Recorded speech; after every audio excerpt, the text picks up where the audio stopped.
मैं इस लड़की से शादी नहीं कर सकता, ये मेरी स्टूडेंट है, एकदम गुस्से से बोला। जबकि पुलिस वाले तंजिया हंसते हुए रवीश और उसके पहलू में खड़ी उस नाजुक सी लड़की को देखने लगे। स्टूडेंट के साथ रात के 3 बजे क्या कर रहे थे प्रोफेसर साहब? पुलिस वाले के सवाल पर वो बर्दाश्त से आंखें मीच गया। उनके पास फ़ोन करने की इजाज़त भी नहीं थी।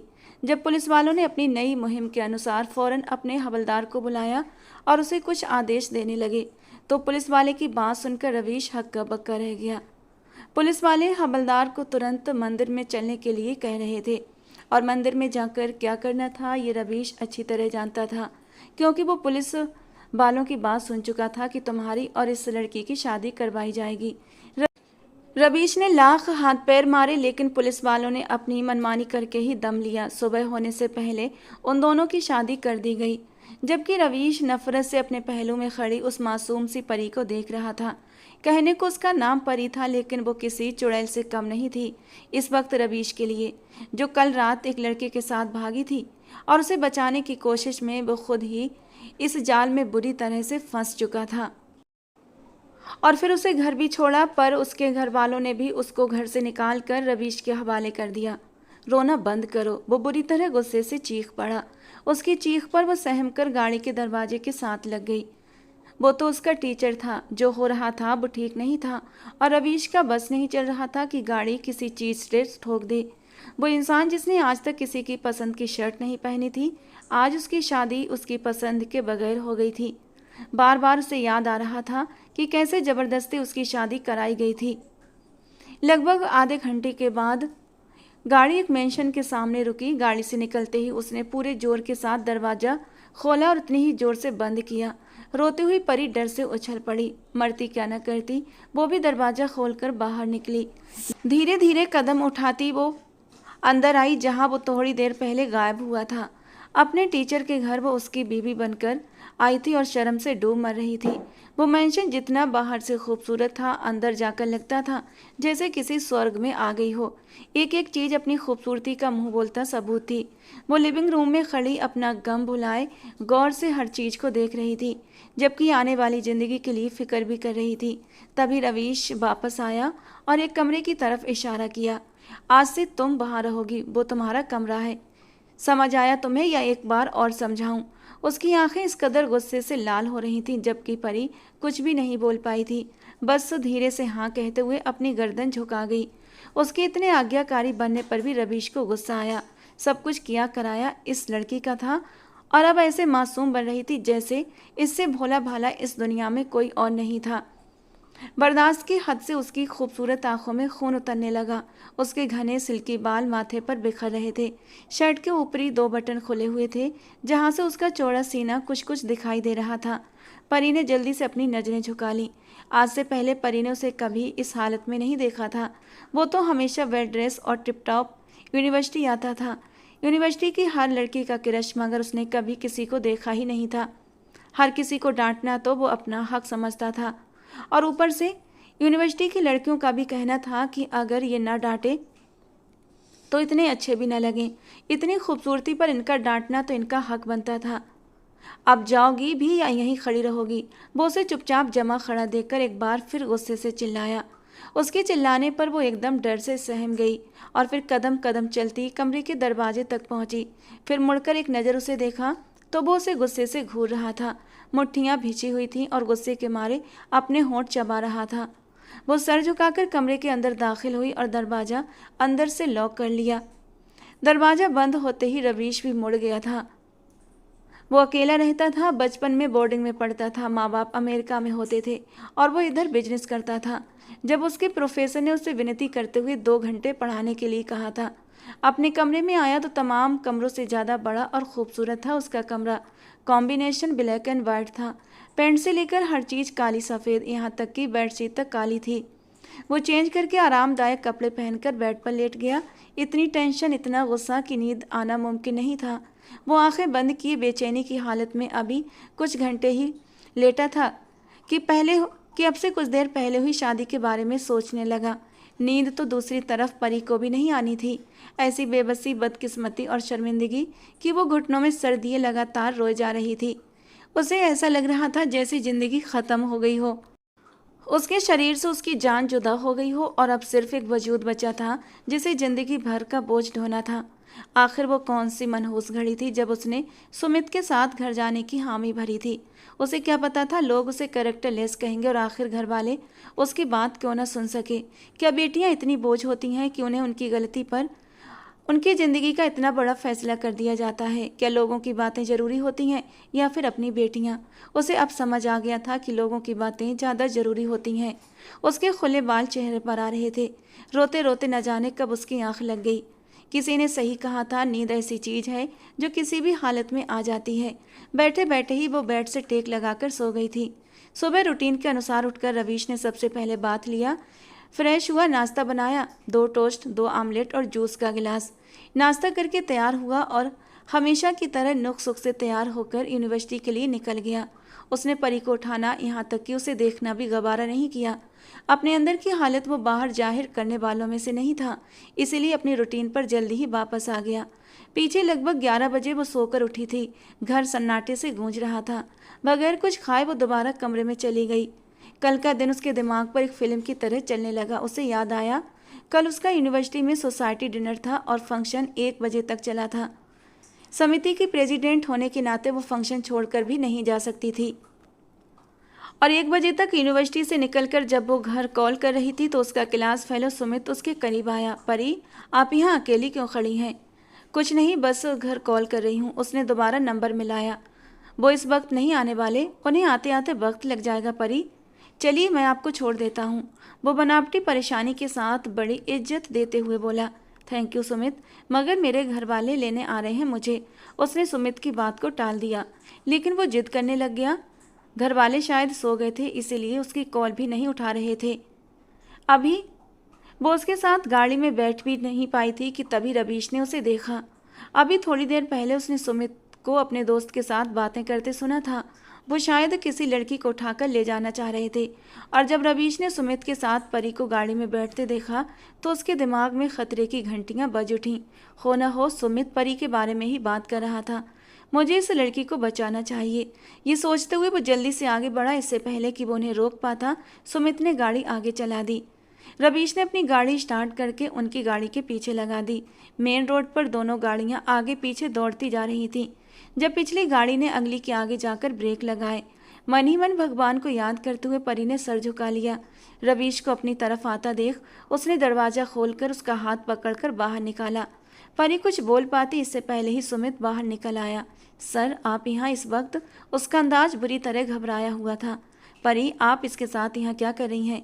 वे लोग दोनों गाड़ियों के बीच खड़े थे। सर, मैं इन्हें इनके घर ड्रॉप। Shut up. ऐसे दहाड़ा कि कुछ पलों के लिए सुमित खामोश हो गया था। सुमित अब ना तो सर से लड़ सकता था और ना ही परी को लेकर जा सकता था। रवीश ने परी को अपनी गाड़ी में बिठाया। तब तक सुमित गाड़ी निकालकर पीछे से चला गया। पीछे मुड़े रवीश के मुंह से शिट निकला। खैर, गाड़ी चढ़ाते हुए वो उसे डांट भी रहा था। दिमाग ठीक है आपका? इस वक्त किसी के भी साथ मुंह उठाकर निकल जाएंगी? आपके दिमाग में अक्ल नाम की कोई चीज़ है भी या नहीं? इतनी छोटी बच्ची भी नहीं है आप कि अच्छे बुरे की तमीज़ ना कर सकें। आधी रात के वक्त एक अनजान लड़के के साथ बिना सोचे समझे गाड़ी में बैठ गई।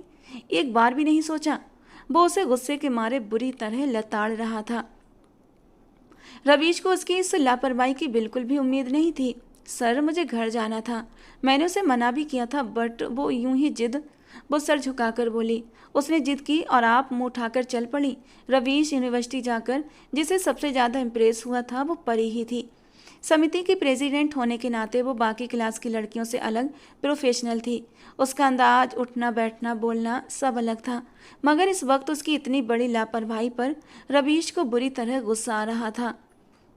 थोड़ी ही दूर चलने के बाद एक पुलिस चौकी थी। गाड़ी की तलाशी लेने के लिए उनकी गाड़ी को रोका गया। रवीश को शीशा नीचे करने को कहते हवलदार अब उसकी खिड़की के पास आकर खड़ा हुआ। हाँ जी, तो ये तुम्हारी बीवी है या ऐसे ही लिए जा रहे हो? दरअसल आज कल पुलिस काफ़ी एक्टिव थी। कोठा, रेड लाइट एरिया वगैरह पर छापे पड़ रहे थे। मेरी स्टूडेंट है, घर ड्रॉप करने जा रहा हूँ। रवीश ने जो सच था वही बताया। जबकि रवीश के बताने पर हवलदार जोर से हंसा और उसके साथ बाकी हवलदार भी हंसने लगे और फिर ज़बरदस्ती उन्हें पुलिस स्टेशन ले आए।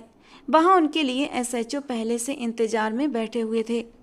हाँ जी प्रोफेसर साहब। तो भाई अब सच बताइएगा, कहाँ लेकर जा रहे थे इस लड़की को? क्या घर से भगा कर ले जा रहे थे? एसएचओ ने पढ़े लिखे होने की लाज न रखी। नहीं सर, हमारा फंक्शन लेट ख़त्म हुआ है, इसीलिए सर मुझे घर ड्रॉप करने जा रहे थे, रवीश की बजाय परी ने जवाब दिया। तो सबक रटा कर लाए हो अच्छे से? उसकी बात पर रवीश खामोश रहा। एसएचओ को पता नहीं था कि उसके सामने एक बिजनेस टाइकून रवीश आहूबालिया खड़ा था। Sir, I am saying this last time, मैं इनको ड्रॉप करने जा रहा था बस, वो बर्दाश्त करते हुए बोला। अबे चल, तेरे जैसे बहुत झूठे और मक्कार देखे हैं हमने। हवलदार विष्णु चल लेकर चले ने हमारे पास के मंदिर में। शायद वो एक अच्छा काम करने के मूड में था, अपनी तरफ से उन दोनों की नाजायज रिश्ते को जायज रिश्ते में बदलने की कोशिश कर रहा था। सर, ये ज्यादती है, आप ऐसा कैसे कर सकते हैं? रवीश गुस्से से दहाड़ा। उसने फ़ोन करने के लिए मोबाइल निकाला कि तब भी उसका फ़ोन छीन लिया गया। अब वो किसी को कॉल भी नहीं कर पा रहा था। गुस्से से उसका बुरा हाल हो गया था और परी तो सचमुच रोने लगी थी। ये क्या हो रहा था?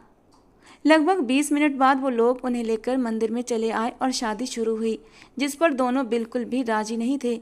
अगर तुम नहीं चाहते कि कल तुम्हारी तस्वीर पूरे देश में लड़कियां भगाने के चक्कर में वायरल हो तो शादी चुपचाप कर लो, एसएचओ मुस्कुराकर बोला। न चाहते हुए भी उसने परी को देखा। उसकी गलती ने ये सब किया था। गुस्से से वो शादी की सारी रस्में निभाता चला गया, लेकिन साथ ही साथ वो परी को घूर घूर कर देख रहा था। परी तो शादी के लिए बिल्कुल राजी नहीं थी, जबकि एसएचओ ने उसे घूर कर देखा और फिर न चाहते हुए भी वो शादी के लिए राजी होती चली गई। सोने पर सुहागा तो ये था कि उस एसएचओ ने अपनी जेब में हाथ डालते हुए 1000 रुपये निकाले और परी के हाथ पर रख दिए। बेटियां खाली हाथ विदा होते अच्छी नहीं लगती। परी का दिल कर रहा था कि वो यहीं इस एसएचओ का कलेजा फाड़ दे। कुछ देर पहले जल्लाद बने उसने जबरदस्ती उनकी शादी करवाई और अब उसका मायके का रोल निभा रहा था। पुलिस वालों ने रवीश को उसे खुश रखने की वार्निंग भी दी थी कि इस बच्ची का ख्याल रखना। परी का दिल किया कि इन लोगों को अभी यहीं पर जिंदा ख़त्म कर दे। वो मंदिर से परी को लेकर निकला तो उसने गुस्से से परी को घूर कर देखा, जो आंसू बहाने के साथ साथ अपनी नाक भी दुपट्टे से साफ कर रही थी। अब क्या इरादे हैं? घर चलें? मैं मम्मी पापा को सब कुछ बता दूंगी। वो उसे लेकर उसके घर पहुंचा, लेकिन तब तक रात के 4 बज चुके थे। उसके घर वाले बुरी तरह परेशान हो रहे थे और जब उसे एक मर्द के साथ घर आते देखा तो सबके चेहरे कठोर हो गए। परी ने आगे बढ़ते हुए अपने घर वालों को सब बात बताई। गुस्से के मारे उसके घर वालों का बुरा हाल था।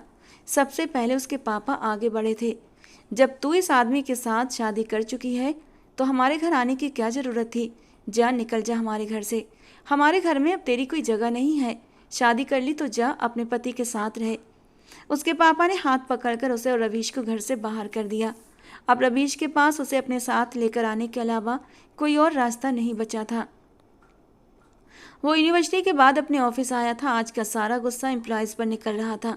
लगता है घर वाले ने सुबह सुबह इग्नोर किया है।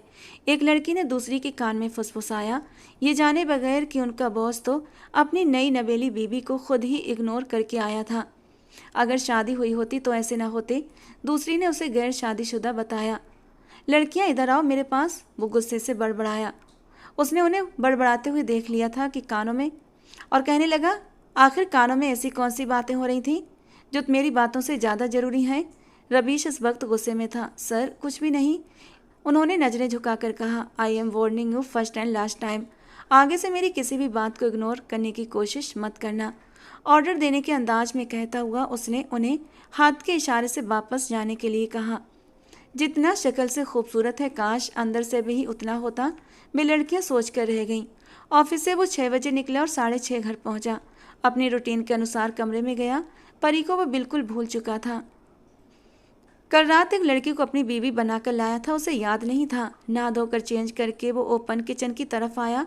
खाना बनाते हुए उसे परी का ख्याल आया तो उसके कमरे की तरफ आया।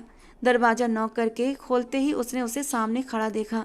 बाहर आओ, खाना खा लो, कहता हुआ वो वापस मुड़ गया। क्या दिन आ गए थे, परी सोच कर रह गई। सुबह फ्रेश होने के बाद उसने रवीश का ट्राउजर और एक ढीली ढाली सी शर्ट पहन रखी थी। वो उसी हालत में बाहर आ गई। किचन सेल्फ के पास खड़े रवीश को देखकर उसकी आंखें एक बार फिर भर आईं। आई एम सॉरी सर, शर्मिंदगी से उसका सर झुक गया। रवीश ने उसे गुस्से से देखा। पास्ता बनाकर उसने टेबल पर रखा, 2 प्लेट निकाली। उसे यूं खड़े देखकर मुंह बनाया। अब मैं तुम्हारे आगे खाना परोसूंगा, तुमसे विनती करूंगा तब आकर बैठोगी, वो ताने देता बोला।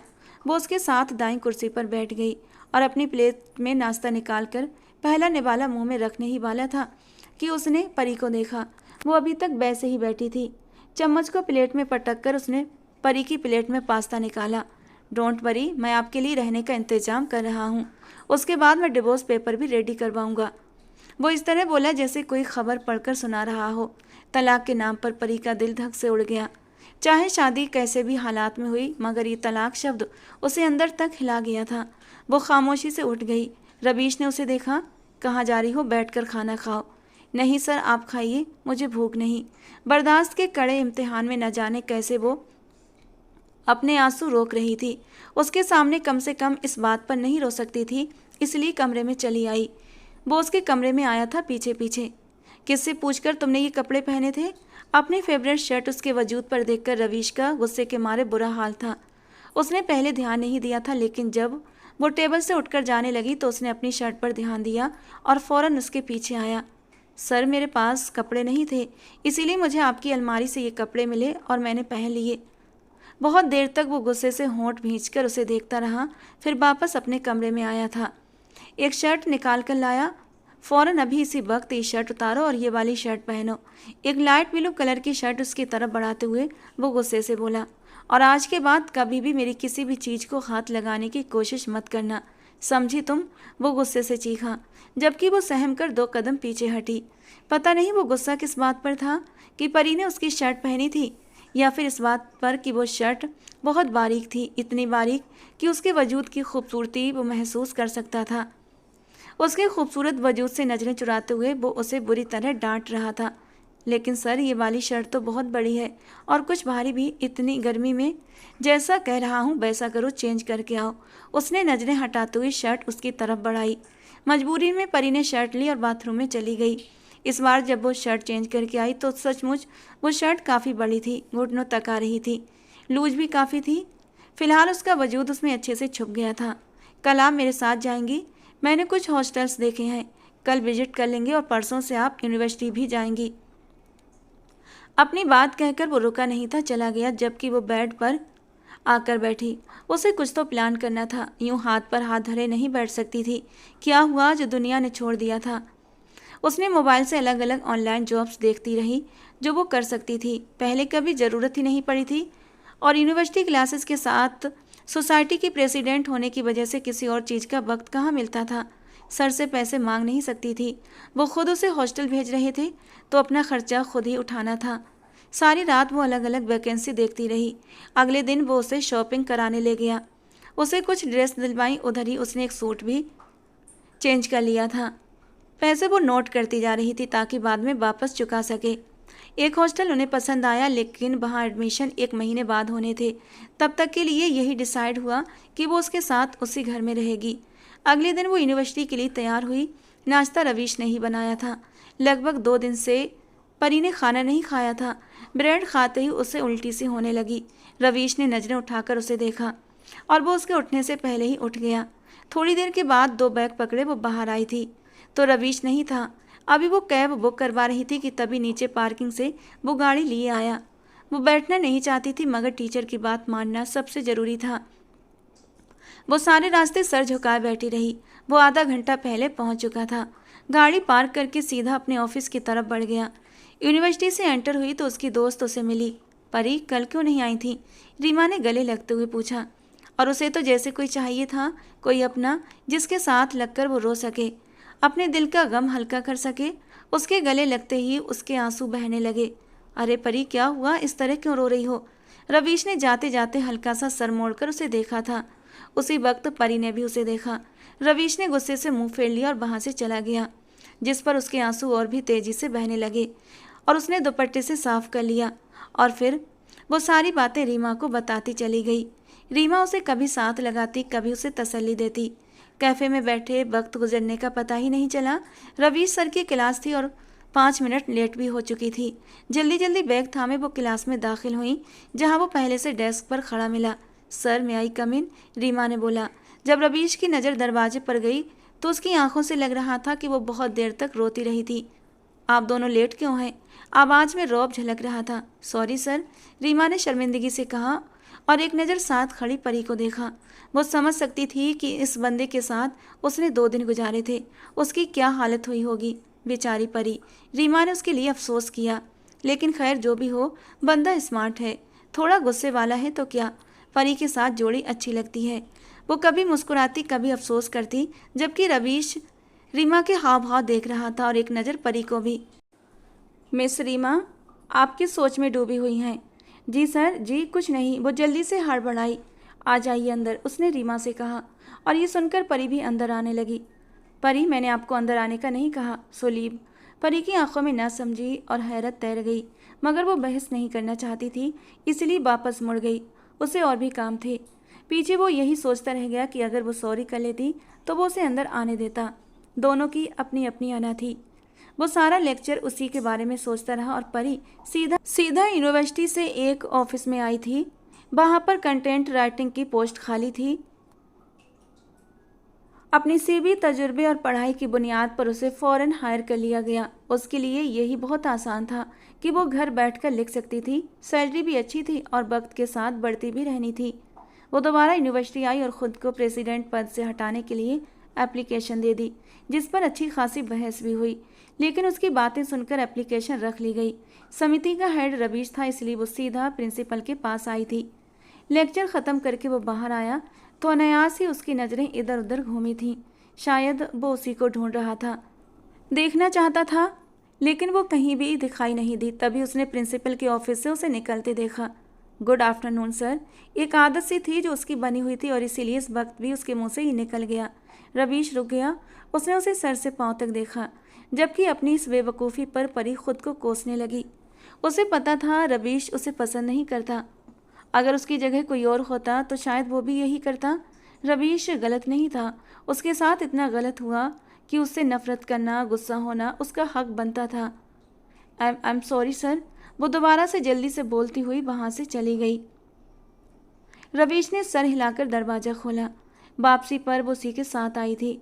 अब तो भूख से उसकी जान निकलने को थी।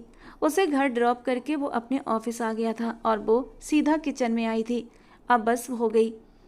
अगर आकर सर कुछ कहते हैं तो वो पैसे देने को तैयार थी, लेकिन खाना तो आज ज़रूर खाएगी। खुद में सोचती हुई वो किचन की तरफ बढ़ी और ख़ुद कुछ खाने के लिए तलाश करने लगी। ज़्यादा कुछ तो नहीं मिला, लेकिन उसे फ्रिज में पनीर मिल गया। मज़ेदार सा कढ़ाई पनीर बनाया, चपातियाँ बनाकर टेबल पर बैठ गई और खूब पेट भरकर खाना खाया और फिर कमरे में जाकर सो गई। 6 बजे वो घर वापस आया, चेंज करके कुछ खाने के लिए किचन की तरफ आया, लेकिन कढ़ाई में पहले से सब्जी बनी पड़ी थी। माथे पर बलों भर आए। उसने रोटी वाला डिब्बा खोला, लेकिन रोटियां नहीं थीं। जब सब्जी बनाई थी तो रोटियां भी बना देती। उसने गुस्से से दांत किटकिटाते हुए परी के बंद दरवाजे को देखा। उसे रोटी सब्जी बनाना नहीं आता था, बस हल्का फुल्का फ्रोजन फूड फ्रिज में रखता था जो इंस्टेंट बना लेता था। उसने किसी शेफ़ को भी घर पर नहीं रखा था, क्योंकि वो घर पर बहुत कम वक्त के लिए रुकता था। ज़्यादातर बाहर खाता और घर का हल्का फुल्का खा लेता था। इस वक्त भी उसने फ्रिज से पैक्ड नूडल्स निकाले। इंस्टेंट नूडल्स 5 मिनट में झटपट तैयार हो गए। उन्हें लेकर वो लिविंग रूम में बैठा ही था कि तभी उसकी माँ की कॉल आ गई और उन्होंने छूटते ही शादी के बारे में बात की। अपनी माँ से जान छुड़ाने के लिए वो जल्दी से बोला, मॉम मैं शादी कर चुका हूँ। उसने इतने सुकून से बम फोड़ा कि कोमल जी कुछ देर तक बोल नहीं पाई और थोड़ी देर बाद जब बोली तो बस सदमे में। वाट, तुमने शादी कर ली और मुझे बताया तक नहीं? कहाँ तो तुम शादी के लिए राजी नहीं हो रहे थे और अब कहाँ अचानक शादी कर ली? आखिर किससे, कौन लड़की है? उसकी माँ सदमे में चली गई थी। बस मॉम, मेरी स्टूडेंट थी, मुझे अच्छी लगी तो शादी कर ली। वो ऐसे बोला जैसे किसी गली मोहल्ले की लड़की से शादी कर ली हो, जबकि कोमल जी का जज्बाती प्रोग्राम शुरू हो चुका था। कैसी औलाद हो तुम, जिंदगी का इतना बड़ा फैसला कर लिया और मुझे बताना तक जरूरी नहीं समझा। मैं कह कहकर थक गई, शादी कर लो शादी कर लो, तब तुम राजी नहीं हुए और अब जब शादी की तो बताया भी नहीं। मुझे तुमसे ये उम्मीद नहीं थी रवीश, तुमने आज मेरा दिल तोड़ दिया। जबकि वो आंखें बंद करके गहरी सांस लेता सोफे से टिक गया। बस करे मॉम, बहुत हो गया, जल्दबाजी में हो गई शादी, आपको बताने ही वाला था। अच्छा चल ठीक है, अब मुझे बहू से तो मिला दे, कैसी है, सुंदर तो है ना।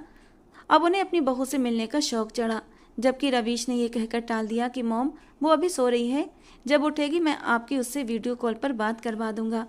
जबकि कोमल जी अफसोस करके रह गईं। ठीक है रवीश, जब जागे तो मुझे उससे ज़रूर मिलवाना। जबकि पीछे खड़ी परी उसके मुंह से ये सारी बातें सुनकर एकदम सदमे में चली गई थी। पसंद की शादी, ये शब्द उसके गले में अटक गए थे। सर आप खाना खाएंगे? अब जबकि साथ रहना था तो बातचीत तो कर ही सकते थे। उसकी बात पर बैठे बैठे उसने सर घुमाकर उसे देखा। उसकी आंखों में आज थोड़ी सी नरमी थी, शायद अभी अभी माँ से बात की थी इसीलिए। जबकि परी को रोना आने लगा। उसके भी तो माँ बाप थे, क्या वो उन्हें याद नहीं आती थी? मैंने देखा था सब्जी बनी पड़ी हुई थी मगर रोटियां नहीं थीं, इसलिए मैंने नूडल्स बनाकर खा लिए, कहकर वो मोबाइल पर स्क्रॉलिंग करने लगा। जबकि वो बिना कुछ कहे किचन में चली आई। उसने नज़र उठाकर देखा और फिर न जाने क्या सोचकर उसके पीछे पीछे किचन में चला आया। वो फिर से रखा आटा निकाल चुकी थी और अब उसे जल्दी जल्दी पेड़े बना रही थी। जबकि वो जाकर सेल्फ के साथ टिककर उसे देखने लगा। लेमन कलर के सूट में उसकी खूबसूरत रंगत दमक रही थी। बालों की ब्राउन लटें उसके चेहरे पर आ रही थीं, जिन्हें वो बार बार सिर हिलाकर पीछे कर रही थी। उसकी झुकी हुई घनी लंबी पलकें, ऊंची छोटी सी नाक, जिस पर पहना हुआ एक छोटा सा मोती। पता नहीं क्यों रवीश की निगाह उस मोती पर अटक गई थी। उसकी नाक पर वो बड़ा ही प्यारा लग रहा था। वो बड़े ही मगन अंदाज में सर झुकाए अपना काम कर रही थी। एक चपाती डालती वो दूसरी बनाने लगी। उसके भरे भरे गाल देखकर रवीश की नज़र अब उसके होठों पर आ गई।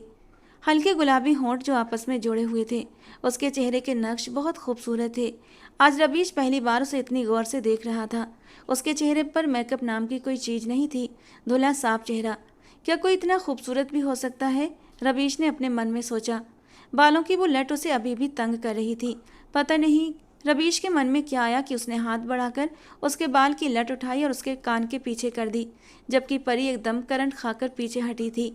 धड़कनें जो उसके इतने पास खड़े होकर पहले ही बुरी तरह धड़क रही थीं, अब उसके छूने से तो ऐसा लगा जैसे दिल पसलियां तोड़कर बाहर आ जाएगा। उसकी आंखों में इस वक्त तो कोई जज्बा नहीं था, न मोहब्बत का न नफरत का। वो बस शायद उसकी मदद करने के लिए उसके बालों की लट को कान के पीछे कर गया था। जल्दी जल्दी चपाती उतारती उसने दूसरी तवे पर डाल दी। पता नहीं क्यों उसके गाल गुलाबी होने लगे थे। रवीश वजह न जान सका। क्या चूल्हे की आंच इतनी तेज थी जो उसके गाल इतने लाल हो गए थे? वो कितनी ही देर तक उसके गुलाबी पड़ते गालों को देखता सोचता चला गया। जबकि उसकी नज़रों की तपिश से बचते हुए उसने जल्दी से खाना टेबल पर लगाया। भूख तो परी को भी लगने लगी थी। उसने तो दोपहर को ही खाना खाया था और अब तो रात होने वाली थी। वो खुद भी उसके साथ टेबल पर बैठ चुकी थी। एक प्लेट उसके लिए बनाकर अब उसने दूसरी प्लेट खुद के लिए बनाने शुरू कर दी। रवीश ने एक नज़र खाने को देखा और एक नज़र परी को। वो अपनी प्लेट में चपाती रख रही थी। कितने लंबे समय के बाद उसे ऐसा खाना देखने को मिला था। उसने प्लेट अपनी तरफ करते हुए पहला निवाला मुंह में डाला। कढ़ाई पनीर का स्वाद मुंह में घुल गया था। 2 चपातियों के बजाय उसने 3 चपातियां खाई थीं। उसका दिल किया कि एक बार परी को इतना अच्छा खाना बनाने के लिए थैंक्स बोल दे, लेकिन वो बोलते बोलते रुक गया और फिर अपने कमरे में चला गया। जबकि परी उसकी पीठ को देखती रह गई। अभी वो सोने के लिए लेटा ही था कि उसके मोबाइल पर एक मैसेज टोन बजी और जब उसने मैसेज देखा तो उसकी आंखें खुली की खुली रह गई थीं। उसकी माँ कोमल जी का मैसेज था, जिन्होंने लिखा था कि वो कल ही इंडिया अपनी बहू के दीदार के लिए हाजिर होंगी। मॉम को भी ना बड़ा जल्दी है, मुझे बताना ही नहीं चाहिए था। वो अब सर पकड़कर बैठ गया। फिर कुछ सोचकर वो परी के कमरे की तरफ बढ़ा। दरवाज़ा खोलकर अंदर दाखिल हुआ तो वो दुपट्टा उतारकर सोने की तैयारियां कर रही थी। उसे अंदर दाखिल होता देखकर नासमझी में उसकी तरफ देखने लगी। आई एम सॉरी सर, मुझे आपसे पूछे बगैर आपके किचन में नहीं जाना चाहिए था, मगर मैं क्या करती, मुझे बहुत तेज़ भूख लगी थी। बस इसीलिए मैंने दोपहर को खाना बना लिया था। आप मुझे डांटना मत, मैं आपको पैसे दे दूंगी। वो जो दोपहर से जवाब सोच रही थी उसे देखकर यही समझी कि वो ज़रूर उसे डांटने आया है कि उसकी मर्जी के बगैर उसने उसके घर की चीज़ों को हाथ क्यों लगाया। और जल्दी जल्दी जो दिमाग में आया वो बोलती चली गई, जिस पर रवीश ने आईब्रो उठाकर उसे देखा। ठीक है, वो उसको पसंद नहीं करता था, मगर वो कोई इतना घटिया इंसान भी नहीं था कि उससे खाने के लिए टोकता या उससे खाने के पैसे लेता। मुझे तुम्हारे खाने से कोई प्रॉब्लम नहीं है और अगर इतने ज़्यादा पैसे आ गए हैं तुम्हारे पास तो कहीं और लगाओ, मुझे तुम्हारे पैसों की ज़रूरत नहीं।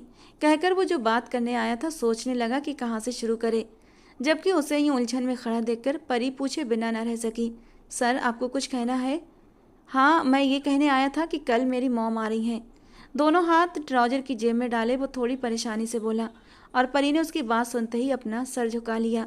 दिल में एक दर्द सा उठा था, जरूर अब उसे कहेगा कि तुम हॉस्टल जाकर शिफ्ट हो जाओ। ओके सर, मैं कल ही यहाँ से चली जाऊंगी। साफ जाहिर था उसने अपने आंसू बड़ी मुश्किल से रोक रखे थे, क्योंकि आंसू रोकने के चक्कर में उसका चेहरा लाल होने लगा था। वो एक बार फिर उसके लाल होते चेहरे को गौर से देखने लगा। साफ जाहिर था कि वो अभी अभी रो पड़ेगी, जिसे वो मुश्किल से कंट्रोल कर रही थी, जबकि उसके लाल पड़ते चेहरे से रवीश ने नजरें हटाई और होंठ भींच लिए, जैसे उस लड़की की अकल पर मातम कर रहा हो। मुझे नहीं पता था कि आप इतनी कम अकल हैं। पहले मेरी बात तो सुन लिया करें, पहले से अपने फैसले सुनाने लगती हैं। मैं कह रहा हूँ कि कल से आप मेरे रूम में शिफ्ट हो रही हैं। मैं नहीं चाहता मॉम को लगे कि हम दोनों अलग अलग रहते हैं। वो 2 हफ्तों बाद वापस चली जाएंगी, फिर उसके बाद सब कुछ वैसे ही रूटीन पर वापस आ जाना है। वो ऐसे बोल रहा था जैसे उस पर एहसान कर रहा हो। उसे तो रिक्वेस्ट भी करनी नहीं आती थी। उसकी बात पर न जाने क्यों परी की आंखें झुक गईं और वो उससे खड़ा देखता रहा। क्या कभी ऐसा सोचा था कि वो उसके घर आएगी उसकी बीवी बनकर? थोड़ी देर तक वो उसे ऐसे ही देखता रहा, फिर मुड़ गया। अगले दिन सुबह वो अपना सामान उसके कमरे में रखकर यूनिवर्सिटी आई थी। दूसरा लेक्चर रवीश का था। जब क्लास में पानी पीते समय किसी ने उसे धक्का दिया, उसका हाथ हिला और पानी उसके ऊपर गिर गया, जबकि रवीश को तो मौका चाहिए होता था उसे डांटने के लिए। वेरी सिली गर्ल, वो धीरे से बड़बड़ाया। क्लास में खी खी की आवाज़ गूंजी, जबकि वो इस शब्द पर एकदम शर्मिंदा हो गई थी। और कुछ नहीं तो वो दिल में भड़ास निकाल सकती थी, जो अब दिल ही दिल में निकाल भी रही थी। अगले हफ्ते यूनिवर्सिटी में एक इवेंट आ रहा था, जिसके लिए रवीश ने कैबिनेट की मीटिंग बुलवाई थी। परी क्योंकि एप्लीकेशन दे चुकी थी इसलिए वो नहीं गई। सब लोग उसके ऑफिस में जमा थे, मगर प्रेसिडेंट साहिबा मौजूद नहीं थी। ऐसा पहले कभी नहीं हुआ था। वो तो बड़ी पंक्चुअल थी, जिसकी तारीफ वो खुद करता था। अगले 10 मिनट में वो नहीं आई तो रवीश के माथे पर बल पड़ गए। उसे मैसेज किया, जिसका जवाब नहीं आया, तो उसने मैनेजमेंट की एक लड़की को भेजा कि जाकर बुलाकर लाओ। 10 मिनट के बाद वो दरवाज़ा खोलकर अंदर दाखिल हुई। पिंक कलर की शर्ट, वाइट ट्राउजर और वाइट प्रिंटेड दुपट्टा पहने वो रूम के अंदर दाखिल हुई। मिस परी, क्या मैं आपसे पूछ सकता हूँ कि आपने आने में इतना लेट क्यों कर दिया? आप मीटिंग में क्यों नहीं आई? आपको मैंने कितने मैसेज किए, हद है लापरवाही की। उसने सबके सामने परी को डांटा। सर, मैं इस कैबिनेट का हिस्सा नहीं हूँ, तो ये मीटिंग मेरे लिए ज़रूरी नहीं थी। मैं बस इसीलिए नहीं आई। बैग कंधे पर सही करते हुए उसने खुद को नॉर्मल रखने की कोशिश की थी। उसके शब्दों में संजीदगी के साथ सम्मान भी था।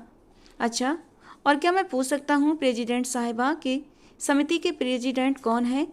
दोनों बाजू सीने पर बांधकर वो बोला, जबकि बाकी तमाम लोग तमाशबीनों की तरह खड़े थे। उन्हें सर के गुस्से का पता था, इसीलिए खामोश खड़े रहे। आई डोंट नो सर, मगर मैं रिजाइन कर चुकी हूँ। उसकी आंखों में देखकर वो पूरे कॉन्फिडेंस से बोली, वही कॉन्फिडेंस जो उसकी पर्सनालिटी का हिस्सा था। उसके बाद पर रवीश के माथे पर बल पड़े। एक हाथ से उसने बाकी सब लोगों को जाने का इशारा कर दिया, और उसके इशारे की देर थी कि सब बोतल के जिन की तरह गायब हो गए। परी के पेट में घबराहट से अचानक गुदगुदी हुई। वो कदम कदम चलता बिल्कुल उसके सामने आकर खड़ा हो गया। परी उसे देखती रह गई। घनी भवों के साय में काली गहरी रौबदार आंखें, जो हर वक्त लंबी पलकों के साय में हुक्म देती नजर आती थीं। माथे पर बल, लंबी नाक, उसके होंठ जिनके किनारे हल्के से गहरे थे, हल्की काली बियर्ड और जेल से पीछे किए बाल। वो हमेशा की तरह बहुत खूबसूरत लग रहा था, और वो पलकें झपकाना भूल गई। हाँ, वो उसका मसीहा था, जिसने उसका साथ तब नहीं छोड़ा जब सबने उसे छोड़ा था। रिजाइन किसको सबमिट करवाया? ठहरे हुए शब्दों में पूछा गया। प्रिंसिपल को, वो जवाब देने लगी। मुझे लगता था आप बहुत प्रोफेशनल हैं, मगर मैं गलत था। एक हायरार्की होती है, उसको फॉलो किया जाता है, मगर आप तो सीधा सीनियर के पास पहुंच गई। शब्दों में डांट का असर छुपा था। आई एम सॉरी सर, मगर मैं इस ड्यूटी को निभा नहीं सकती। वो शर्मिंदा नहीं थी, और ऐसा क्यों है? जिस पर वो सर झुका गई। वो उसे नहीं बता सकती थी कि उसके सामने आना नहीं चाहती। जब भी उसके सामने आती तो उसे लगता कि उसकी वजह से रवीश के साथ जुल्म हुआ है, क्योंकि आपने वो लेटर मुझे नहीं दिया और मेरी परमिशन नहीं मिली आपको, और ना ही मुझे किसी ने डिस्कस किया। तो अभी भी समिति की प्रेसिडेंट आप ही हैं। अपनी टीम को बुलाइए, इस इवेंट को अच्छे से समझिए और टीम को इनका काम समझाइए। वो उसे ऑर्डर देता हुआ अपनी कुर्सी की तरफ बढ़ गया, जबकि वो होंठ भींच कर रह गई। उसे वहीं खड़ा देखकर वो दोबारा बोला, कुछ कहना है आपको? जिस पर वो बस घूर सकती थी, मगर वो रवीश था जिससे तो वो घूर भी नहीं सकती थी। नहीं सर, कहते हुए वो वापस मुड़ गई। छुट्टी के वक्त जब वो ऑफिस से बाहर आया तो वो अपनी टीम को लिए कुछ समझा रही थी। अनीता, आपको अपना काम समझ में आ गया ना? जब वो उसके पीछे खड़ा हुआ था। जी परी। मीटिंग ख़त्म करके सबको भेज दिया। रवीश उसे इशारा करता बाहर की तरफ बढ़ गया और अपना बैग संभाल कर वो गाड़ी में आई। घर पहुंचे तो उसे ड्रॉप करके वो एयरपोर्ट चला गया, जबकि उसने नहा धोकर कपड़े चेंज कर लिए। रवीश से पूछकर उसने अपनी सास के रहने का कमरा सेट कर दिया था। सर्दियां शुरू होने वाली थी, इसलिए हल्का सा हीटर ऑन कर दिया। अब किचन में खड़ी कुछ खाना बनाने का सोच रही थी। बिरयानी बनाकर रायता और सलाद बनाया ही था कि गाड़ी के हॉर्न की आवाज़ आई। मतलब वो लोग आ गए थे। दुपट्टे का पल्लू सही करती वो लिविंग रूम में आई। जब दरवाज़ा खुला तो सामने एक औरत थी जो रवीश के साथ अंदर दाखिल हो रही थी। लगता ही नहीं था कि वो औरत उसकी माँ है। वो तो उसकी बड़ी बहन की उम्र की लग रही थी। आगे बढ़कर उसने उनके पैर छुए तो कोमल जी ने उसे उठाकर अपने सीने से लगा लिया और फिर उसके हाथ थामते हुए बोली, ये प्यारी सी लड़की का नाम क्या है? उनके पूछने पर रवीश मुस्कुराया और बोला, परी, परी मेहरा। वो सचमुच किसी परी से कम नहीं लग रही थी। ब्लैक ड्रेस में उसकी खूबसूरत रंगत और भी दमक रही थी।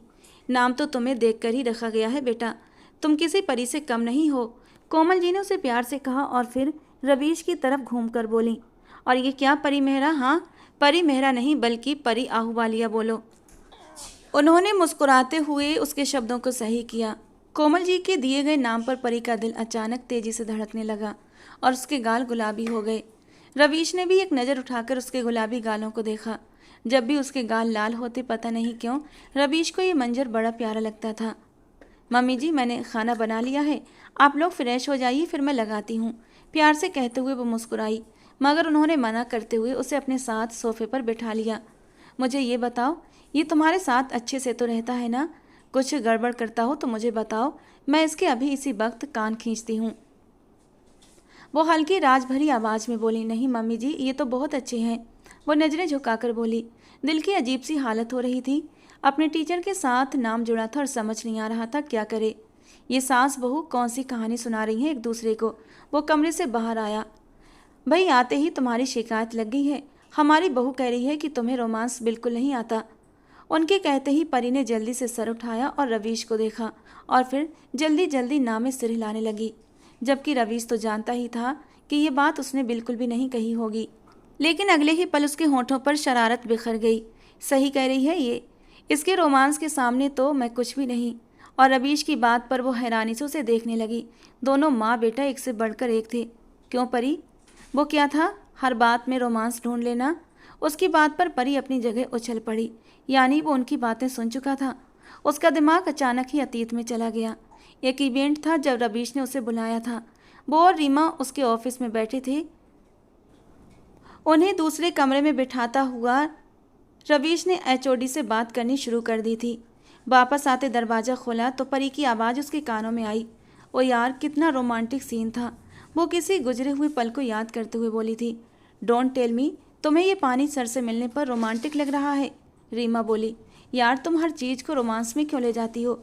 जब देखो हर चीज़ रोमांटिक रोमांटिक, बहुत अजीब हो तुम। कल कह रही थी, ये देखो विंड चाइम, हवा के जोर पर जब ये लटकनें हिलती हैं और एक दूसरे से मिलती हैं तो कितना रोमांटिक लगता है। रीमा की बात पर परी ने मुश्किल से हंसी रोकी थी। दफ़ा हो तुम, तुम्हें क्या पता रोमांस के बारे में? उसकी आवाज़ में नाराज़गी झलक आई थी। जब वो अंदर दाखिल हुआ तो परी ने जल्दी से रीमा को देखा। कहीं इसने सबको सुन तो नहीं लिया? अरे यार, नहीं सुना होगा।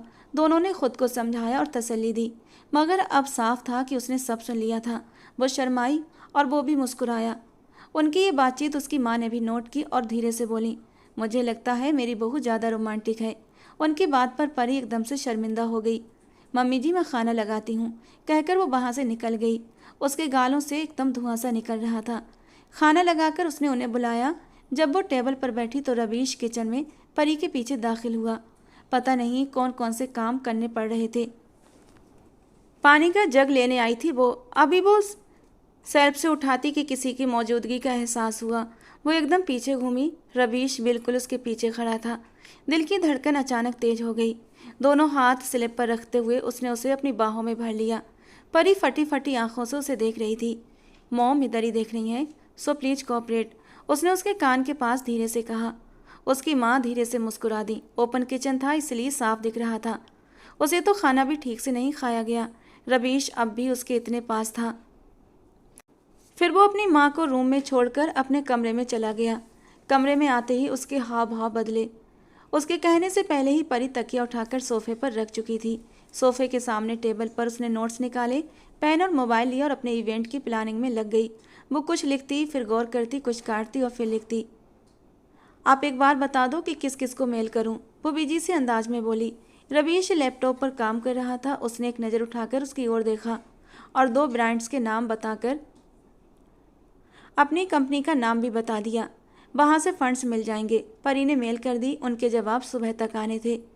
अब वो सबको कॉल करके उनके काम के बारे में पूछ रही थी। मोनिका को सारा काम दोबारा समझाना पड़ा क्योंकि वो नई थी, इसीलिए उसे ठीक से समझ नहीं आ रहा था। रवीश ने गौर किया कि वो सुलझे हुए तरीके से बार बार एक ही चीज़ समझा रही थी। उसकी ये क्वालिटी भी उसे अच्छी लगी। वो लैपटॉप से नज़र उठाकर उसे ही देखने लगा। उसका दुपट्टा कंधे से उतरकर नीचे तक आ रहा था। उसके बाल पोनी से निकल रहे थे। एक हाथ से बाल कान के पीछे करती हुई फ़ोन कान से लगाए ठहरे हुए शब्दों में कुछ समझा रही थी। अच्छा रुकिए, मैं कल आकर आपको बताती हूँ, कहते हुए उसने बाय बोला और कॉल काट दी। दोनों उंगलियों से अपनी आंखें दबाईं। उसके पास लैपटॉप नहीं था, इसीलिए मोबाइल पर ही देख रही थी और वो थक चुकी थी। काम समेटकर सारा सब कुछ बैग में डाला और वॉशरूम गई। वापस आई तो देखा वो लाइट बंद करके लेट चुका था। वो गहरी सांस लेकर नीचे फर्श पर ही बैठ गई और सिर पीछे सोफे से टिका दिया। शायद मन ही मन कुछ बड़बड़ा रही थी। रवीश ने गौर से सुना। क्या था जो घर वाले उसकी सुन लेते, ऐसे किसी के घर तो न रहना पड़ता। उसकी भी सेल्फ रिस्पेक्ट थी जिसे पीछे डालकर वो यहाँ रह रही थी। वो अंधेरे में रो रही थी और रवीश को उसकी आवाज़ साफ सुनाई दे रही थी। वो उठकर उसे चुप करवाना चाहता था, मगर किस हैसियत से वो खुद नहीं जानता था। परी वहीं रोते रोते सो गई। रात के 1 बजे वो वॉशरूम जाने के लिए उठा। लैंप जलाया तो पूरे कमरे में रोशनी हो गई। उसकी नज़र ज़मीन पर गठरी बनी पड़ी परी पर पड़ी। चेहरे पर रोने के निशान थे। वो उठा। अपनी जैकेट जो ज़्यादा गर्म नहीं थी उठाकर उसके ऊपर डाल दी। कुछ पल उसे देखता रहा और फिर उठ गया। हालात इंसान को कहाँ से कहाँ पहुँचा देते हैं। सुबह वो उससे पहले उठी थी। कमर में हल्का सा दर्द था, मगर शिकायत किससे करती। उठकर फ्रेश हुई और सुबह की पूजा करने के बाद अपनी सास को देखने चली आई, जो अभी तक सो रही थी। उसने बैठकर काम पूरा किया, फिर अपने कपड़े निकाले और रवीश के भी निकाल दिए। उसके कपड़े धोकर प्रेस होकर आते थे। ना धोकर बाहर आई तो पराठा और ऑमलेट बनाया। उसे पता नहीं था कि रवीश सर नाश्ते में क्या खाते हैं, इसलिए टोस्ट भी निकाल लिए। अब तक वो नहाकर भी आ चुका था। मेरे कपड़े किससे पूछ कर निकाले तुमने? पता नहीं क्यों आज वो उसे डांट तो नहीं सका, मगर परी को मालूम हो गया था कि वो उसे डांटना चाहता था, क्योंकि उसके शब्दों में गुस्सा था। तुम्हें बीबियों वाली हरकतें करने की ज़रूरत नहीं है। बात समझ में आई। कमरे में रहने की इजाज़त मजबूरी में दी है। Mind your business. आंखें लाल हुई जबकि वो सर झुका गई। करती भी तो क्या करती? जिनके माँ बाप ही न थे उनके साथ यही होता है। वो रोना चाहती थी मगर रो भी नहीं सकती थी। उसके सामने तो बिल्कुल भी नहीं। सर झुकाकर किचन में चली आई। सिंक के सामने खड़े होकर खुद को कंट्रोल कर रही थी। उसने नाश्ता किया, जबकि वो बिना नाश्ता किए ही आ गई। लेक्चर के बाद टीम मीटिंग थी। रवीश के ऑफिस में सब लोग जमा थे और वो सबसे उनके काम के बारे में पूछ रहा था। आखिर में उसने परी से पूछा, मिस परी, कितना काम हो गया? कुर्सी का रुख उसकी तरफ करके बोला। उसकी आंखों के आसपास के काले घेरे साफ नजर आ रहे थे। सर, जैसा कि हम MUN नेशनल लेवल पर एग्जिबिट कर रहे हैं, तो अलग अलग यूनिवर्सिटी ने तय किया है कि हर यूनिवर्सिटी से 2-2 बैच आ रहे हैं। मैंने कोलैबोरेशन के लिए मेल भी कर दी है। वो धीरे धीरे नरम शब्दों में रवीश को अपने काम के बारे में बताती चली गई कि कितना काम हो चुका है। उसने बहुत बारीकी से सारा काम रवीश को समझाया था। ओके, अब आप लोग जाएं। मुझे किसी भी तरह की कोई शिकायत नहीं चाहिए। सब लोग जाने लगे। परी को बैग कंधे पर डालते देख रवीश ने उसे रोका और अपने लैपटॉप से 2 वेबसाइट खोलकर उसे अपने पास बुलाया। वो उसकी कुर्सी से थोड़े फासले पर झुकी खड़ी थी। रवीश को उसकी खुशबू अपनी नाक में महसूस हुई। वो जो परफ्यूम इस्तेमाल करती वो इतना सॉफ्ट, इतना लाइट था कि जो बात वो कर रहा था एकदम से भूल गया। परी ने उसकी तरफ देखा। और हाँ, आप इन वेबसाइट्स को मेल करें। बात पूरी करके उसने अपना चेहरा मोड़ा। ओके सर, कहते हुए वो घूमने लगी। तभी टेबल से ठोकर लगी। संभलने के लिए टेबल पर हाथ जमाया, मगर वहाँ शीशे पर पानी गिरा था। हाथ फिसला और वो पीछे उसकी गोद में जा गिरी। उसकी गोद में गिरते ही उसने आंखें बंद कर लीं। इस अचानक आफत पर वो हैरान होकर उसे देखता रह गया। आंखें बंद किए वो इतनी खूबसूरत क्यों लग रही थी। धीरे धीरे उसने आंखें खोली, फिर आंखों में डर और माफ़ी भरे भाव उभर आए। रवीश ने एक एक चीज़ गौर से नोट की थी। अभी वो उठी ही थी कि रवीश ने पकड़कर उसे दोबारा खींच लिया। उसका दिल जोर से धड़क रहा था। शर्म आ रही थी, कभी ऐसा नहीं हुआ था। अब वो उसके ऊपर झुकी खड़ी थी, दोनों हाथ उसके सीने पर रखे थे और वो उसे देखता रहा। उसकी नाक का मोती जैसे उसे आज भी अपनी ओर खींच रहा था।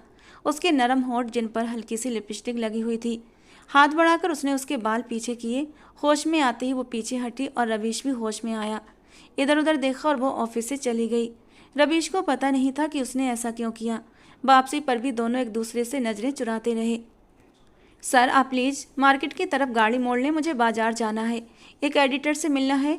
कुछ कहे बिना वो गाड़ी मोड़ कर ले गया। गाड़ी ज़्यादा आगे नहीं जा सकती थी, इसलिए पार्क करके उसके साथ साथ चलने लगा। परी ने उसे पास चलते देखा तो 2 कदम पीछे हो गई। वो उसके साथ नहीं चल सकती थी। एक दुकान में घुसकर उसने ऑर्डर प्लेस किया। 3 दिन बाद ऑर्डर चाहिए था, इसलिए अर्जेंट बेस पर ज़्यादा पैसे लगे थे। वो बार्गेनिंग कर रही थी। रवीश को उसका दुकानदार से बहस करना बिल्कुल भी अच्छा नहीं लग रहा था। इट्स ओके परी, वी कैन मैनेज। ऐसे कैसे सर, मैं पिछले 4 साल से काम कर रही हूँ, पता है मुझे ये पैसे ज़्यादा बता रहा है। आप बस 2 मिनट रुकिए। उसे खामोश करवाते हुए वो आज पहले वाली परी लगी। रवीश को ऐसे लगा जैसे उसके साथ आकर उसने गलती कर दी हो। काश कोई जगह मिलती और वो छुप जाता। लगभग आधे घंटे बाद वे वहाँ से निकले। परी तो खुश थी अपनी बारगेनिंग पर, जिसने आज तक उसे धोखा नहीं दिया था। उसे घर छोड़कर वो ऑफिस आ गया। पीछे से उसने लंच बनाया। कोमल जी को देखा जो अब तक रूम में सो रही थी। धीरे से उन्हें जगाया। मम्मी जी, अब जाग जाइए, आपने तो सुबह से नाश्ता भी नहीं किया है, अब उठकर लंच कर लें। परी ने उन्हें मोहब्बत से जगाया तो वो झट से उठ बैठी। उसने खाना लगाया और तब तक वो फ्रेश होकर नीचे आई। अरे परी, मुझे तो पता ही नहीं चला कि मैं इतनी देर तक सोई रही। तुम बताओ, यूनिवर्सिटी गई थी, कैसा दिन गुजरा? उन्होंने प्यार से पूछा। बहुत ही अच्छा, लेकिन सर में दर्द हो गया मम्मी जी। बस मत पूछिए, कितना काम है, वो थकी हुई बोली। वाकई में वो बहुत थक चुकी थी। और तुम्हारा वो हस्बैंड किधर है? खाने का निवाला लेते वो बोली। वो तो ऑफिस गए हैं। पता नहीं क्यों दोपहर में ऑफिस में होने वाले वो पल याद आ गए और उसके गाल शर्म से लाल हो गए। तुम्हें वक्त नहीं देता ना? मुझे पता है, आ लेने दो उसे, उसके कान खींचती हूँ। अरे नहीं मम्मी जी, ऐसी बात नहीं है, आप उनसे मत पूछिएगा। वो जल्दी से बोली कि कहीं ऐसा ना हो कि वो उससे कुछ पूछ लें। खाना खाने के बाद उन्होंने उसके ससुर नितेश जी को कॉल लगाई। नितेश जी भी अपनी बहू से मिलकर बहुत खुश हुए थे। 2-4 बातें करने के बाद उन्होंने फ़ोन रख दिया। रात के खाने का पूछा तो उन्होंने बाहर खाने की फरमाइश की कि उनकी बहू बहुत थक जाएगी। उनकी इतनी फिक्र पर उसके आंसू आंखों में चमकने लगे थे। रात का डिनर उन्होंने बाहर किया। वो इस वक्त बगैर स्वेटर के थी। रेस्टोरेंट में तो हीटर की वजह से कोई प्रॉब्लम नहीं हुई, लेकिन जब वो रेस्टोरेंट से बाहर निकली तो सर्दी ने उसे अपनी लपेटे में ले लिया। रवीश ने उसे खुद में सिमटते देखा तो अपनी जैकेट उतार कर उसके कंधों पर डाल दी, जिस पर उसने रवीश को एक नज़र उठाकर देखा। उसके दिमाग ने फौरन सिग्नल दिया, रोमांटिक सीन। इतनी सी बात पर ही उसके गाल फिर से लाल हुए थे। रवीश भी उसे देखता रह गया। इसमें भला शर्माने वाली क्या बात थी? अजीब लड़की थी। जबकि वो दोनों एक दूसरे को देख रहे थे और कोमल जी ने गला साफ किया। दोनों झट से सीधे हो गए। वो पार्किंग से गाड़ी लेने गया, तब तक वो इधर उधर की बातें करने लगी। घर पहुंचकर वो सीधा सोने के लिए अपने कमरे में गया। अपनी जगह पर बैठकर उसने मोबाइल निकाला। उसे अपनी ड्राफ्ट बनानी थी, काफ़ी काम बाकी थे। उसने लैपटॉप मांगा। नहीं जा रहा था सर, मैंने सब कुछ सेट कर दिया है, आप एक बार चेक कर लीजिए। वो उसके पास झुककर मोबाइल दिखाने लगी। सर, वो क्या है ना, मेरे पास लैपटॉप नहीं है और मोबाइल में नहीं बन रही थी, उसने बोला। तो रवीश ने नज़र उठाकर उसे देखा। दुपट्टा गले में पड़ा था, खुले बाल, हल्की सूजी आंखें। दिल में अचानक ख्याल आया कि क्यों ना उसे अपने पास बिठा ले और उसकी सूजी हुई आंखों को अपनी उंगलियों से छूकर देखे। Okay take mine. उसने अपना लैपटॉप उसके सामने किया और खुद फाइल्स खोलने लगा। वो कुछ सोचते हुए लैपटॉप थाम गई। भाई उसे पर्सनल यूज़ के लिए तो नहीं चाहिए था, उसका भी काम था। वो अलग अलग जगह से डेटा लेती रही। जहाँ भी मुश्किल लगता तो वो रवीश से पूछ लेती। रात के 12 बज चुके थे मगर काम पूरा नहीं हुआ था। थक गई तो कॉफ़ी बनाने के लिए उठी। रवीश से पूछे बगैर उसके लिए भी एक कप कॉफ़ी ले आई। उसके सामने झुकते हुए उसने कप थमाया। सर जी आपके लिए कॉफ़ी। उसने नज़र उठाकर उसे देखा। ओह थैंक्स। इस वक्त तो ज़रूरत महसूस हो रही थी। वो उसे थैंक्स कर गया। जब वो मुस्कुराकर वापस अपनी जगह पर जाकर खड़ी हुई, कॉफ़ी पीते हुए वो उसे देखता रहा। वो अपने काम में अब बुरी तरह बिजी हो चुकी थी। इतना मेहनती, अपने काम को लेकर इतना पंक्चुअल इंसान उसने आज तक नहीं देखा था। क्या था अगर जो कुछ उनके बीच हुआ था वो ना हुआ होता तो आज उनके बीच ये ठंडी दीवार खड़ी न होती। आखिरकार उसने सब कुछ काम तैयार कर लिया। एक लंबी अंगड़ाई लेते हुए वो खुश हुई थी। जब रवीश को अपनी ओर देखते पाया तो शर्म से लाल हुई। सर ये ड्राफ्ट उसने उसे दिखाना चाहा। मैं सुबह देख लूँगा, अभी प्लीज़ लाइट ऑफ कर दीजिए। और हाँ, कॉफ़ी के लिए एक बार फिर से थैंक्स, बहुत अच्छी बनी थी। अपनी चीज़ें समेटते हुए वो जल्दी से बोला। क्या हो जाता अगर ये बात मुस्कुराकर बोल देते। वो धीरे से बड़बड़ाई। आपने कुछ कहा? नहीं सर, मैं क्या कुछ कहूँगी, आप हैं ना सबको सब कुछ कहने के लिए। वो फिर से बड़बड़ाई, जबकि रवीश ने उसे घूरा। वो लाइट ऑफ करके जल्दी से सोफे पर लेट गई।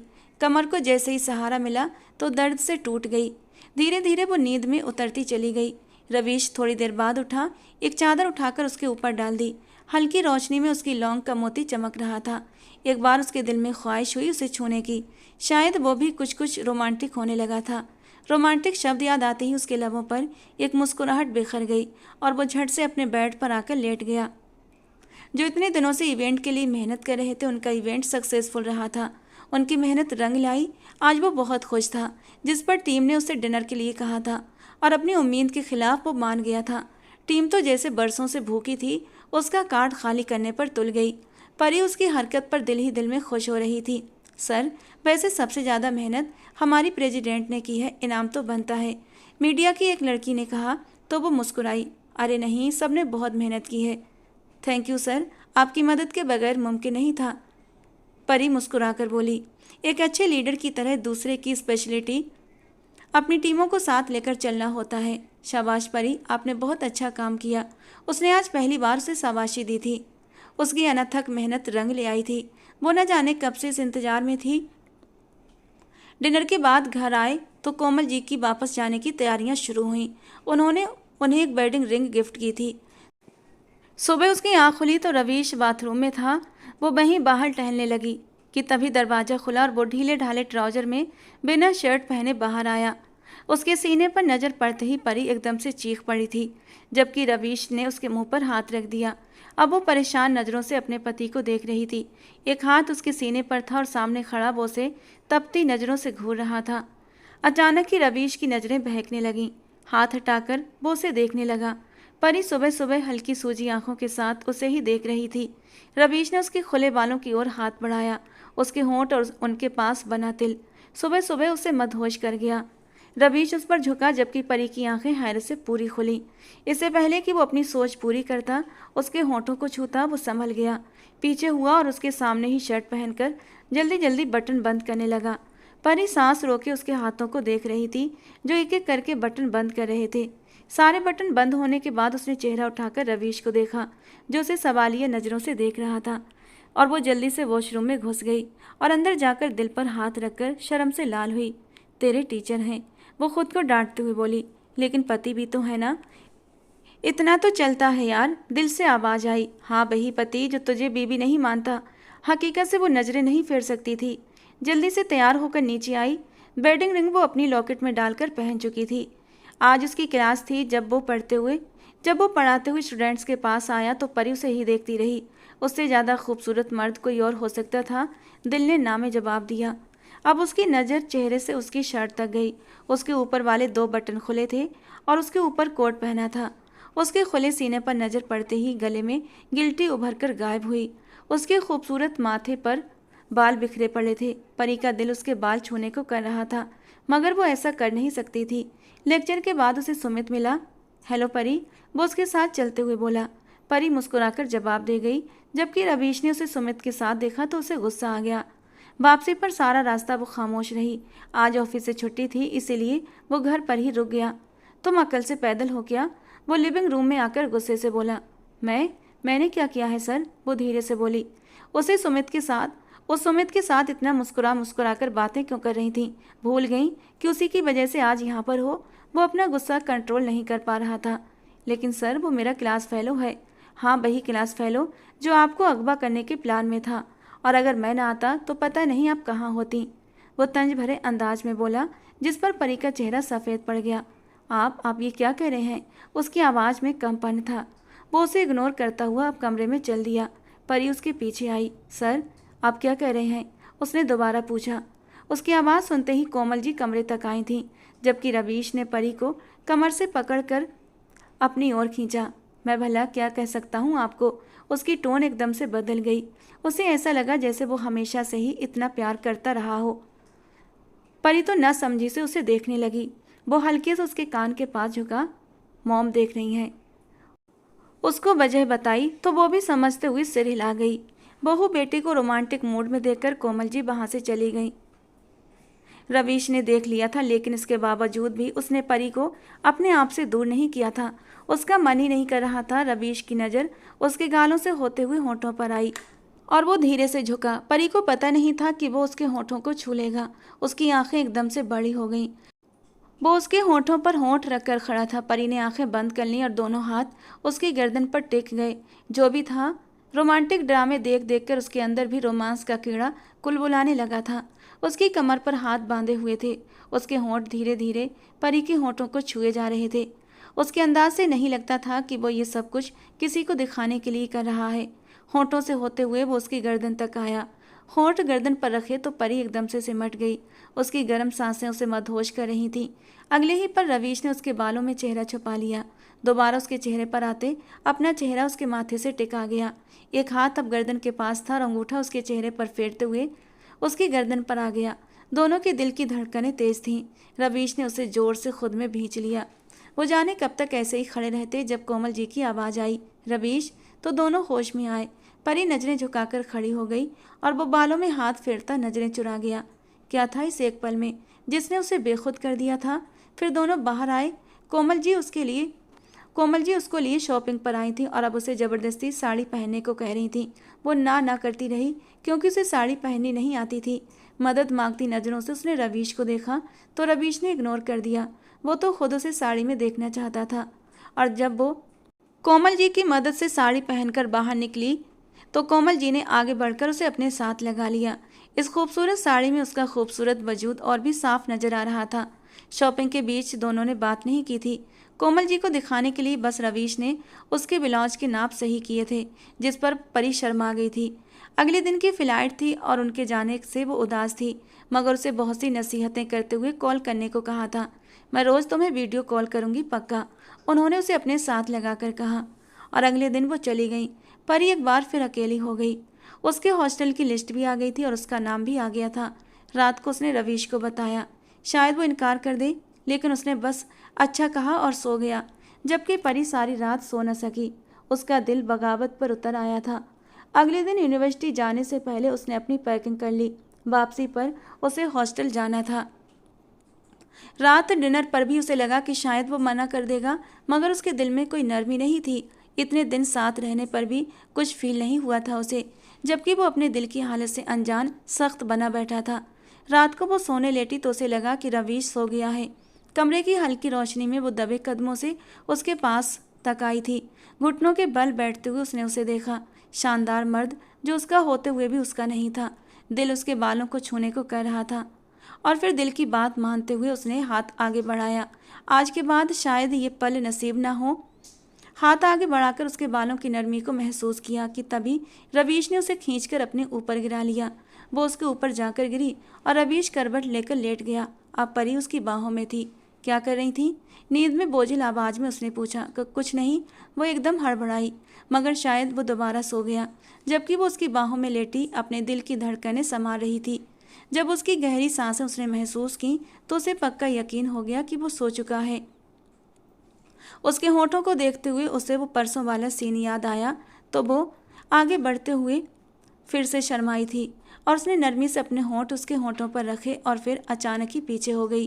तभी रवीश ने नींद में ही उसे तकिया समझकर अपने सीने से भींच लिया। उसका दिल धक धक करता रहा। आज उसे हॉस्टल जाना था, ये सोचकर ही परी उदास हो गई। दोपहर के बाद रवीश उसे हॉस्टल छोड़ने आया। जाते हुए उसे परी की नज़रें याद रहीं। वो ऐसे क्यों देख रही थी? उसने तो कभी उसे कोई उम्मीद नहीं दी थी, मगर फिर भी घर आकर उसे चैन नहीं आया। उसने सोफे को देखा जहाँ वो लेटी होती थी। उसे वो दिन याद आया जब उसने उसके होंठों को छुआ था। दिल की धड़कन अचानक तेज हुई। अभी कल रात का सीन भी उसे याद था। परी ने उसे कैसे छुआ था। वो सो नहीं रहा था, बल्कि सोने का नाटक कर रहा था। हॉस्टल में परी अपने कमरे में आई तो वहाँ 3 लड़कियां पहले से मौजूद थीं। अंदर जाकर उसने मुस्कुराकर सबको हेलो कहा, जिस पर तीनों तंज से मुस्कुराईं। किसी ने आगे बढ़कर उससे बात नहीं की। सबको समेटकर वो सोने लेटी तो उसे फिर वही याद आया। वो तो उसका टीचर था, फिर उसके बारे में वो क्यों सोच रही थी? उसकी दी हुई जैकेट को उसने अपने सीने से लगा रखा था। अगले दिन वो यूनिवर्सिटी नहीं जा सकी थी। एडजस्टमेंट और सामान खरीदने में 2 दिन गुजर गए थे। जब रवीश 2 दिनों तक लगातार उसका इंतजार करता रहा। उसका मन करता कि उसे कॉल कर ले, लेकिन उसकी अना बीच में आ जाती।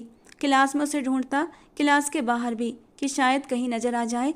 2 दिन बाद वो यूनिवर्सिटी आई और लेक्चर के बीच उस पर नज़र पड़ते ही रवीश के दिल को जैसे सुकून मिला। सारा लेक्चर वो उसी को देखता रहा, जो एकदम चुप चुप सी बैठी थी। ये बोल क्यों नहीं रही? कोई तो सवाल करे। मगर परी ने कुछ भी नहीं कहा। चौथे दिन उसका मूड थोड़ा सा सही हुआ था, जब एक लड़की ने रवीश से पूछा, सर आपकी शादी हुई? सबने शौक से रवीश की ओर देखा, यहाँ तक कि लड़के भी मुस्कुराकर देखने लगे।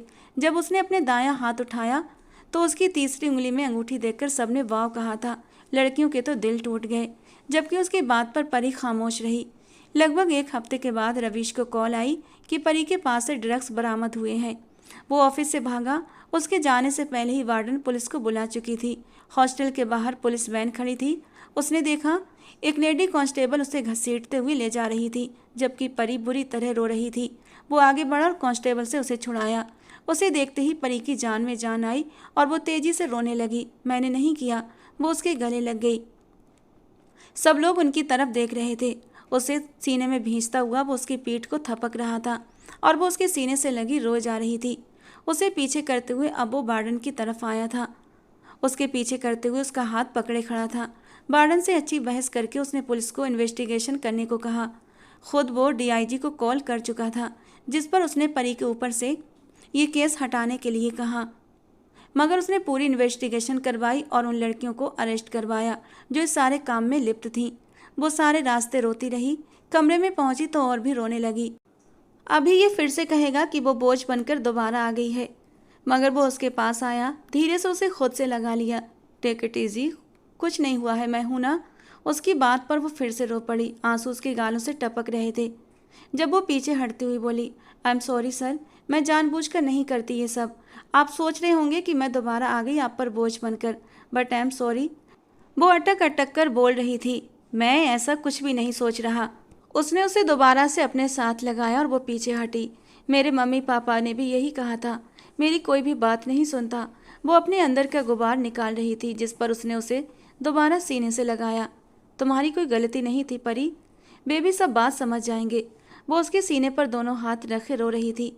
आपने भी मुझे गलत ठहराया और मेरे पेरेंट्स ने भी। मैं बहुत अनलकी हूँ। जिस पर उसने उसे पीछे किया और गौर से देखा। उसके फूले फूले गाल, उसकी नाक का वो मोती। दिल की आवाज़ मानते हुए फौरन उसने अपने होंठ उसकी नाक पर रख दिए।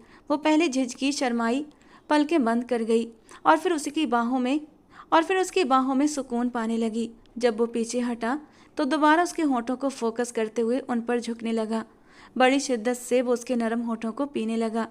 गहरी सांस लेते अलग हुआ था। उसके चेहरे पर बड़ा सुकून था, जैसे आज उसे सब कुछ मिल गया हो। जानती हो परी, इस सुकून के लिए मैं पिछले कितने दिनों से बेसुकून था। मैं पागल था जो हालात से भाग रहा था कि तुम और मैं एक नहीं हो सकते। लेकिन दिल तो बगावत कर चुका था, जो तुमसे इश्क कर बैठा। अब मुझे कभी छोड़कर मत जाना परी। आई लव यू परी, I love you so much. वो बेतहाशा कभी उसकी गर्दन तो कभी उसके गालों को तो कभी उसके होंठों को छूते जा रहा था और वो उसके इस जुनून पर हैरान थी। अगले ही पल वो उसके हाथों को ऊपर करता उसके कुर्ते को उससे अलग कर गया। एक पल के लिए परी हड़बड़ाई थी उसकी इस जल्दबाजी पर, लेकिन वो तो दीवाना सा हो रहा था। उसे बाहों में लिए वो बेड पर आया, बेतहाशा उसके वजूद को महसूस करने लगा, जबकि परी तो शर्म के मारे लाल हुई जा रही थी। और जब उसके चेहरे से होते हुए रवीश के होंठ उसकी नरम धड़कनों पर आकर रुके, तो परी को ऐसा लगा जैसे वो इस दुनिया में है ही नहीं। वो इतनी मदहोश हो गई थी कि आंखें बंद करके उसने रवीश के बालों में उंगलियां फंसाई थीं। ऊपर नीचे होती धड़कनें रवीश को बेकाबू कर रही थीं और वो भी जुनूनियत से उन्हें शक करने लगा। धीरे से ऊपर होता अब वो उसके चेहरे को अपने हाथों में भर गया। यार तुम तो मक्खन से भी ज़्यादा नरम हो, वो उसकी नरम धड़कनों को एक हाथ में लेता हुआ बोला। और आप बहुत बेशर्म, वो उसकी बेबाक शरारतों पर शर्म से लाल होती बोली थी। अभी तुमने मेरी बेशर्मी देखी कहाँ है, कहते हुए वो उसे कमर से पकड़कर एक झटके से ऊपर कर गया था। किस में परी, वो अपने होठों की ओर इशारा कर गया। मुझे वही बालक किस चाहिए जो उस रात तुमने मेरे होठों पर अपने होठ रख कर दिया था, जबकि परी का दिल तो धक से हुआ था। यानी उस रात वो जाग रहा था।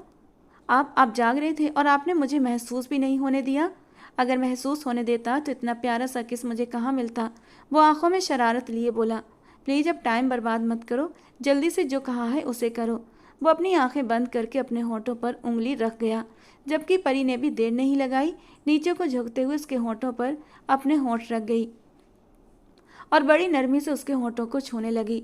रवीश और भी मदहोश हुआ। उसके नरम होठों का स्पर्श, गर्म सांसों का तालमेल और ऊपर से उसकी नरम धड़कनें जो उसके सीने पर टच हो रही थीं।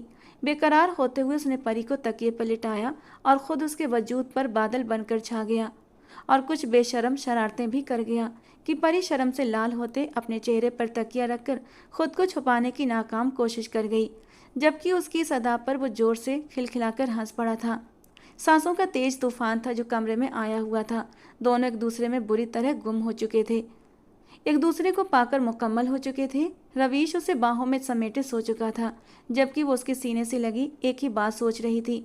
अगर रवीश को अपने दिल में पनपती मोहब्बत का एहसास न होता तो उसका क्या होता। उसने भगवान का धन्यवाद किया कि उसे उसकी मोहब्बत मिल गई थी। तो दोस्तों, आज का हमारा ये प्यारा सा रोमांटिक नॉवल आपको कैसा लगा कमेंट बॉक्स में ज़रूर बताना। पसंद आया हो तो प्लीज़ एक लाइक, एक कमेंट ज़रूर किया करें और ऐसे ही और रोमांटिक नॉवल के लिए हमारे चैनल से जुड़े रहें। मिलते हैं दोस्तों अगले किसी नए रोमांटिक नॉवल के साथ।